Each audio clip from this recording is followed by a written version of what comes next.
আমরা এই মুহূর্তে নরসিংদীর বেলাব উপজেলা চরসাইড এলাকায় অবস্থান করছি। আপনারা জানেন, গত দুদিন পূর্বে এই এলাকায় একজন শান্তিপ্রিয় শিক্ষক, যিনি সারা জীবন তার শিক্ষার আদর্শের কথা মানুষকে শুনিয়েছেন, যারা সিরাজুল ইসলাম মাস্টার সাহেব, তাকে নৃশংসভাবে এই জায়গাটিতে পরশুদিন রাত্রে 9 ঘটিকার দিকে সন্ত্রাসীরা রক্তাক্তভাবে তাকে জখম করেছে। এলাকাতে কুপিয়ে তার শরীরকে এমনভাবে আঘাত করেছে, মানুষের চিহ্ন সেখানে খুঁজে পাওয়ার কথা ছিল না।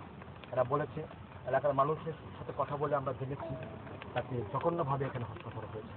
এই সেই মাটি এখনও রয়েছে, রক্তের দাগ ছিল এখানে, সেগুলো মাটিতে ঢেকে দেওয়া হয়েছে।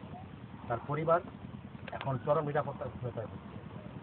তারা চাচ্ছে, এই পরিবারটি চাচ্ছে সরকারের কাছে তাদের নিরাপত্তা দেওয়া হোক। পাশাপাশি বর্তমান যে পুলিশ প্রশাসন রয়েছে, যে থানার বেলাব থানার, তাদের কার্যক্রমের উপরে তারা অসন্তোষ প্রকাশ করেছেন। তারা বলেছেন, হত্যাকাণ্ডের 4 দিন অতিবাহিত হওয়ার পরেও এখন পর্যন্ত পুলিশের এমন কোনো তৎপরতা চোখে পড়েনি যাতে তারা আশ্বস্ত হতে পারে আর বাবার খুনিরা ধরা পড়বে। তারা আশা প্রকাশ করেছেন সরকার বিষয়টিকে চাঞ্চল্যকর হত্যা মামলায় তালিকাভুক্ত করে সরকারের অন্য একটি ডিপার্টমেন্ট দিয়ে প্রভাবশালী ডিপার্টমেন্ট দিয়ে মামলাটি তদন্ত করে দ্রুত আসামিদেরকে গ্রেপ্তার করা হোক।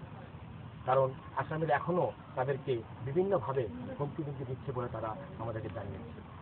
আমরাও আশা করছি এই মামলাটি সুস্থ তদন্ত করে সুস্থ সমাধান সরকার করবে এবং অচিরেই সরকারের প্রশাসন এই অপরাধীদেরকে গ্রেপ্তার করে আইনের হাতে সমর্থ করবে, এমনই আশাবাদ ব্যক্ত করেছেন এই এলাকার মানুষ।